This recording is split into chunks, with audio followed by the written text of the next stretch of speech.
I want to take a few minutes today to talk about humanist marriage and why we're asking the government of British Columbia to change the Marriage Act. This is something we've been pushing for a while, but we're really renewing our calls in 2025, especially with this new legislature sitting, for updates to the Marriage Act. These are long overdue to bring British Columbia in line with the majority of the Commonwealth and the English-speaking world as we move forward into a more secular future. But before we get into that, I'm Ian Bushfield. I'm the Executive Director of the BC Humanist Association. We are an organization that's been around for decades, and we have tried to facilitate and advance humanism in British Columbia. For those who haven't come across it, humanism is a word to describe people who are good without God. It's a belief system that's been around for quite a while that tries to center human dignity and ethics at the center of all of the big questions we have about the world. We use human reason to answer those big questions. So it is an atheist philosophy, but it is one that believes in people rather than gods, and that's what we're trying to answer. Humanist marriages, therefore, are simply just the evolution of marriages that people have been having for millennia, but done from a humanist perspective. So it really centers the values and the integrity and the interests of the couple, of the two people who are joining, and puts their beliefs front and center. There's no prayer, there's no appeals to the divine to bless the bond. It's a ceremony that promotes the dignity of the individuals involved, and it may include friends, extended family. It's an inclusive ceremony. Many humanists are same-sex couples, or there's no traditional gender roles assigned to this, so there's no specific script of what a humanist ceremony looks like, but there's lots of different resources and examples, particularly from the UK and America and other places where humanist ceremonies are legal and have been happening for a long time. So the issue we have here in British Columbia is our Marriage Act is quite outdated. It's pretty much been the same since Confederation, with some minor changes throughout time to incorporate a few religious minorities and civil marriages at one point.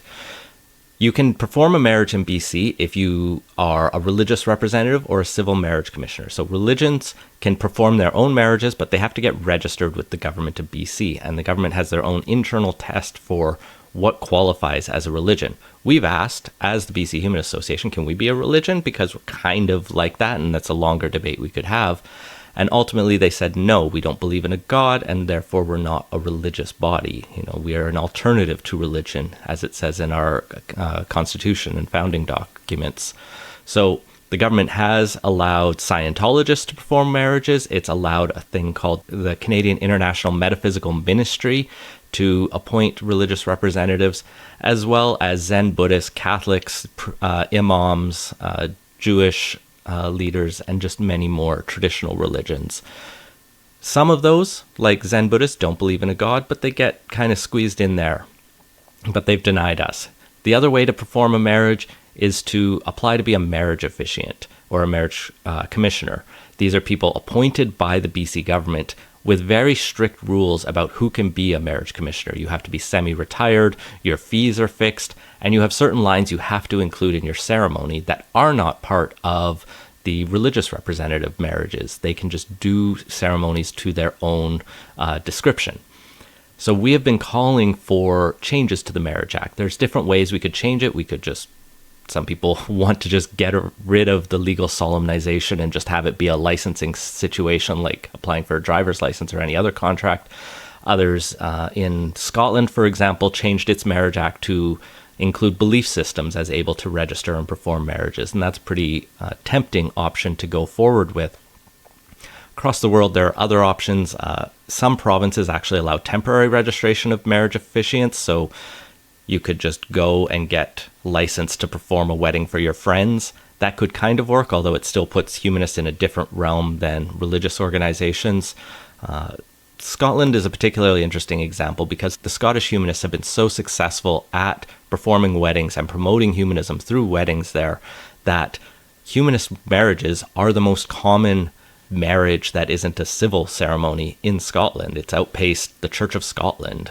So they can be very popular. Norway is very similar, with a very prominent humanist group performing a lot of weddings.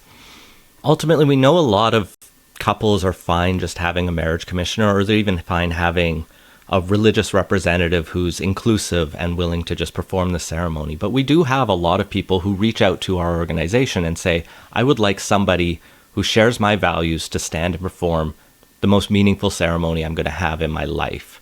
And I think that's important. And if, a Catholic person can have that, why can't a humanist have that same right? We know this won't apply to every atheist in British Columbia, but we do note that 52% of British Columbians are non-religious. So it makes sense to have something for many of those who do recognize humanism as their worldview, or at least would if it were a better option for them. We want to be able to do this. We have people who want to perform weddings as well. There are commercial marriage officiants in British Columbia, but they're largely those metaphysical ministers that you can find out there, which is a weird sort of loophole to work around. And we shouldn't have to rely on getting a degree in metaphysics to perform marriages when humanism offers its own definitions. Notably, if we started just performing weddings, we would be in violation of a criminal code offense and could be charged with criminally faking being a marriage officiant. That is a weird, buried in there crime in Canada.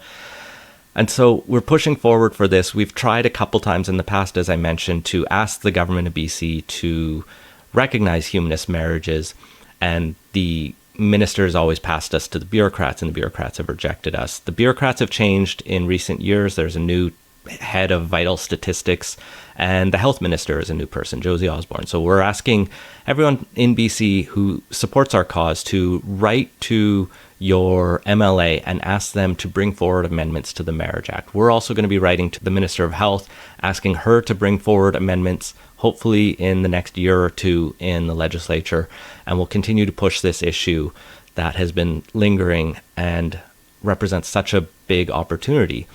We know that our Marriage Act is quite similar to Ontario's, and the Ontario ministry happily recognized Humanist Canada a number of years ago, and Humanist Canada and Humanist Society of Ontario can perform marriages as a creed or as a religious organization. And there's no reason we can't do the same here in BC, or we could improve our Marriage Act and do it in a way that allows the Pastafarians to perform marriages, that allows the Jedi, allows people to just have ceremonies that are meaningful to them. So that's what we're really working towards and what we're trying to do. So you can go to our website, bchumanist.ca, to find the petition. We'll put links in the description below. We're going to try and make more of these videos that are just short form, talking about some of the campaigns we're working on. If you like this, please share it, talk in the comments, do whatever it takes to boost this. Thank you for supporting the BC Humanist Association, and we hope we can start performing marriages soon.